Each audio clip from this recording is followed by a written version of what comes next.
महाराष्ट्र के चुनाव नतीजों के बाद, महानगर पालिकाओं के चुनाव नतीजे के बाद अखिलेश यादव का ये कहना उनके भीतर का भय है जो दर्शा रहे हैं वो, कि अगर भारतीय जनता पार्टी की तरह चुनाव रणनीति नहीं बनाई गई और चुनाव नहीं लड़ा गया तो नहीं जीत सकते।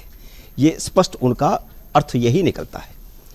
भारतीय जनता पार्टी का मुकाबला समाजवादी पार्टी या कांग्रेस या कोई और पार्टी कैसे कर सकती है, ये सोचने वाला विषय है।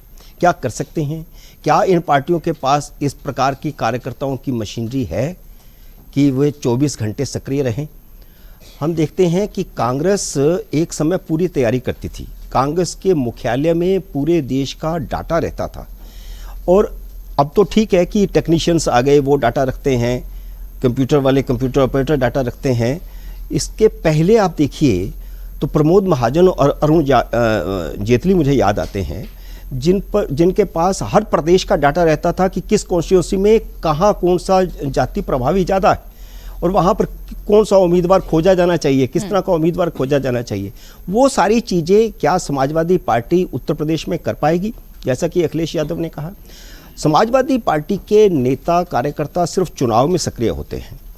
SIR में ठीक है, उन्होंने बहुत सारे अपने BLA अपॉइंट किए, बीजेपी ने किए, लेकिन आप देखिए कि क्या अखिलेश यादव ने SIR को लेकर के कोई ट्रेनिंग रखी, कोई मीटिंग की, कोई निर्देश दिए जैसा कि योगी आदित्यनाथ ने दिए? हालांकि योगी आदित्यनाथ उस मशीनरी का हिस्सा नहीं है, इसके बावजूद उन्होंने बैठक बुला करके ये कहा कि इतने वोट घट रहे हैं, इसको देखिए, ये शहरों में चले गए, गांवों में वोट घट रहे हैं। ये सारी चीज़ें, इन पर निगाह रखने की ऐसा विज़न भी होना चाहिए, और वो नेता के पास विज़न होना चाहिए। वो खुद अखिलेश यादव के पास क्या विज़न वो है, या मायावती के पास वो विज़न है? और जहाँ तक ब्राह्मण वोट का सवाल है, जो मायावती ने सवाल उठाया है, या PDA के माध्यम से कोशिश करके अपने आप को ब्राह्मणों के साथ जोड़ने की कोशिश अखिलेश यादव भी कर रहे हैं, तो ब्राह्मण अचानक से उत्तर प्रदेश में महत्वपूर्ण हो गया है। और ये कहा जा रहा है कि ब्राह्मण जो है वो भारतीय जनता पार्टी से नाराज है, और हो भी सकता है, लेकिन उस नाराजगी के बावजूद ब्राह्मण कहाँ जाएगा? क्या वह PDA की राजनीति करने वाले अखिलेश यादव के साथ जाएगा, या मायावती जो ब्राह्मणों के साथ, जैसा कि अभी पूर्णिमा जी ने बताया कि वह जब सत्ता में आई तो ब्राह्मण और दलित का गठबंधन करके आई, तो आप पीछे याद कीजिए, जवाहरलाल नेहरू से लेकर के इंदिरा गांधी तक और उसके बाद भी कांग्रेस हमेशा नेतृत्व ब्राह्मण का रहता था और दलित उसके साथ रहता था। हमेशा कांग्रेस की यही रणनीति हमेशा से रही है, ब्राह्मण दलित की राजनीति की है, लेकिन दलितों को उन्होंने ऊपर नहीं आने दिया। मायावती की राजनीति जिस प्रकार रही कि ब्राह्मण और दलित की राजनीति उन्होंने की और सत्ता हासिल की, उसके बाद ब्राह्मण उनसे छिटक गए, क्योंकि ब्राह्मणों के साथ वो न्याय नहीं हुआ जो होना चाहिए था। तो इसलिए मुझे ऐसा लगता है कि उत्तर प्रदेश का ब्राह्मण अल्टीमेटली कहाँ जाएगा? वो भाजपा के साथ जाएगा। तो इस प्रकार की जो राजनीति PDA की अखिलेश यादव कर रहे हैं, मुझे लगता है इस बार उसको नुकसान होगा उनको, क्योंकि विधानसभा में, लोकसभा में चुनाव में हमने देखा कि PDA का फायदा नहीं हुआ है अखिलेश यादव को।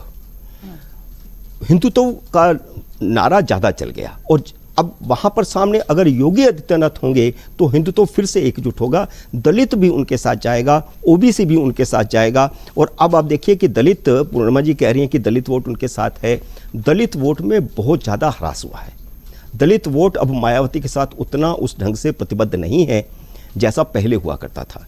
तो दलित वोट भारी संख्या में भारतीय जनता पार्टी के साथ गया है, OBC वोट भारी संख्या में भाजपा के साथ गया है। तो मैं समझता हूं कि अभी भी अपर हैंड जो है भाजपा का है, और योगी आदित्यनाथ का जो त्रिफार्मूला है, विकास भी, कानून व्यवस्था भी और हिंदुत्व भी, तो तीनों चीज़ें मिल रही हैं उत्तर प्रदेश में, जो वहाँ उतनी नहीं थी, महाराष्ट्र में उतनी नहीं थी जितनी उत्तर प्रदेश में है। तो ये एक प्लस पॉइंट तो अभी भाजपा के पास, योगी आदित्यनाथ के पास है। अगर आप ये वीडियो YouTube पर देख रहे हैं तो हमारे चैनल को सब्सक्राइब कर बेल आइकन दबाएं, और Facebook पर देख रहे हैं तो हमारे पेज को लाइक करें।